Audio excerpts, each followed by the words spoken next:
that you're knowledgeable about what's on the ballot, that you're knowledgeable about how to vote in various ways, and who better to tell us about all that than our supervisor of elections, Craig Latimer. So I'm going to turn it over to him. Craig, thanks a lot for coming. Thank you for having me. Thank you. And good afternoon to everybody. It's great to see some familiar faces in here, that's for sure. I was born and raised right here in Tampa, in South Tampa, as a matter of fact. Went to local schools, graduated from the University of South Florida. And then I got my first job and spent 35 years there. I'm retired from the Hillsborough County Sheriff's Office. I spent most of my life in the homicide arena there. I was a homicide detective, homicide sergeant, homicide lieutenant, homicide captain, and then promoted to a command staff officer when I retired.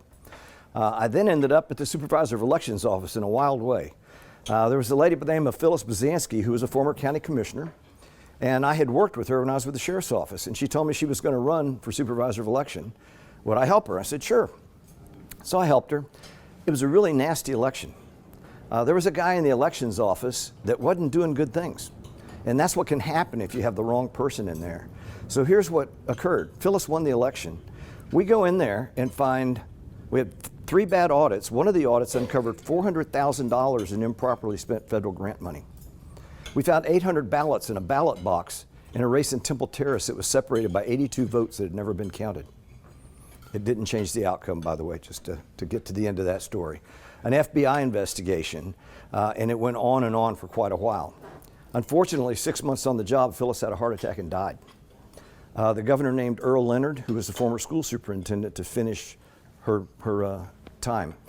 Earl came in there and said, I'm going back to being retired. Craig, you need to run for this. So I did. I'd never run for office. That was in 2012. I had primary opponent. I won the primary, had a general election opponent, won the general election. I'm really proud of the things that we've done at this office. So I'm the first supervisor of elections office in this state to achieve the Governor's Sterling Award. For those of you that don't know what that is, it's the state equivalent of the Malcolm Baldrige Award. It's for performance excellence.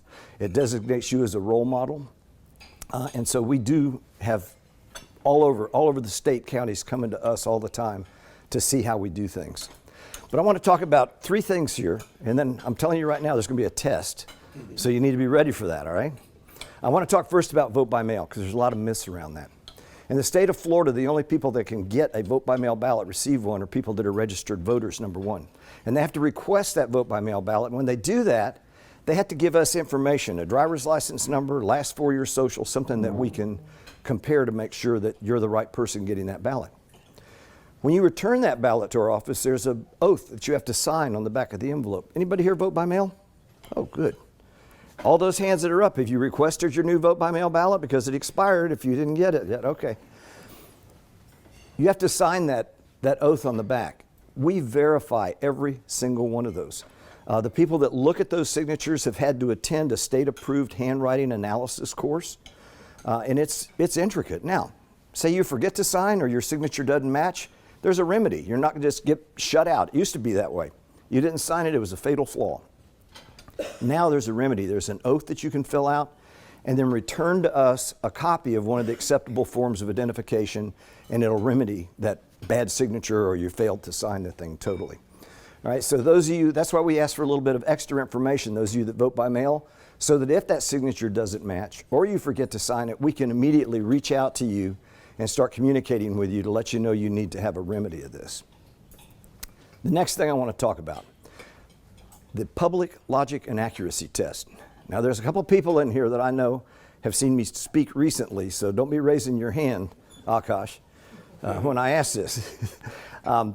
Before every election, every county in this state is required to run what's called a public logic and accuracy test. We take a random sample of the tabulators that are used election day, early vote, and all of the high-speed tabulators that we use for vote by mail. We run what's called the test deck through. We know what the outcome is going to be. This is optical scan technology, so it's not, hocus pocus type stuff.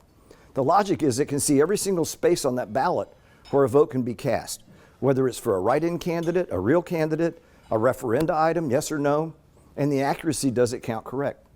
And yes, it does. This is all done under the eyes of the canvassing board, which oversees every election. The canvassing board, by law, is made up of the chief county judge, the head of the county commissioner, their designee, and me if I'm not on the ballot. If I'm on the ballot, there's alternates, usually another judge. So that's who's overseeing all this. All right, so we do the public logic and accuracy test. The machines are locked down, sealed, put out into the community in wide open spaces. Those of you who votes election day, where's my dinosaurs here? Let me see. All right. You know, you walk into the polling site and that tabulator's sitting over there in plain view. There's nobody with a hoodie on and a screwdriver behind it, right? Everything comes back to our office then. And then again, by law, we're required to conduct what's called a post-election audit. We can do that one of two ways. Your canvassing board can randomly select a race and then randomly select several precincts, and my people would go find all the ballots for those precincts. Vote by mail, election day, early vote, and we would have teams sit down and hand count those precinct ballots to make sure that it matched what was being reported by the tabulators. That can be a tough job. I've got several precincts that have over 10,000 voters in them. How many of you have been counting money, lost count, and had to start all over again, right? Hand counting is not a good way to do things. The other way we can do that is with a certified electronic audit system, and that's what we do. We have a system that's certified by the state. I can't have anything that isn't certified by the state, by the way. And I'm required to run 20% of the precinct ballots through these machines. It's basically another tabulation system, but it's not affiliated with our original one. I'm required to run 20% of the ballots through. I run 100% of the ballots through to guarantee that those tabulators counted 100% correctly. All right, so before every election, a public logic and accuracy test. After every election, we do the post-election audit. How many people knew that? How many of you heard that we should, after the 2020 election, that they were demanding that we conduct an audit? A forensic one at that, right? Yeah, so audits are done already. There's a tremendous amount of checks and balances that goes into this, this business. I can assure you that. I will tell you, when I mentioned Phyllis Buzanski, it took, Buddy Johnson was the gentleman's name that was in there. It took him 3 days to count the early vote ballots because they weren't communicating with the software and different things were going on. I was convinced that they were dumping vote by mail ballots in. That's because I didn't know anything about elections at that point. I can tell you right now that could never happen. And I had this conversation with the gentleman from the party that accused me of having my couriers stuffing ballots in the ballot box when they were coming back from the early vote sites. I said, okay, explain this to me. Everybody that requests a vote by mail ballot, and y'all don't know this part either, I send your name up to the state who then distributes it to the parties. How do you think you got all that mail? Right? It wasn't because somebody guessed you were voting by mail, it's because we told them you were voting by mail. When you return that ballot, we also report that to the state and it goes to the parties. So where's all these extra ballots? And they don't exist is the bottom line to it. Again, tremendous amount of checks and balances that goes into this. We account for every single ballot, whether it was spoiled in a polling site, whether somebody brings a vote by mail ballot and decides to vote in person, and we're canceling that. Those are all taken into account. So a tremendous amount that goes with that. You mentioned about low turnout. We've got a primary election coming up, right? August 20th.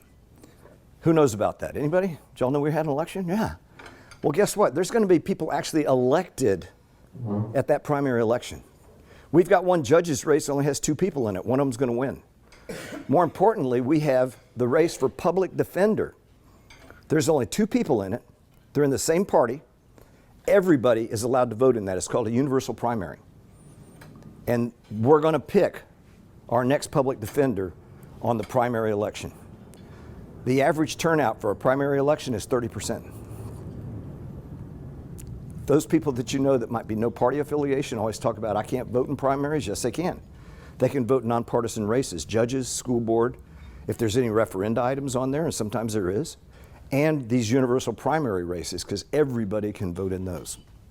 So I tell people all the time, if you don't think primary is important, then let that 30% make the choice for the other 70. If you think it's important, get engaged and get out there for sure then. All right, so I'm going to stop right there and see if you might want to generate some questions here. I got a bunch of them.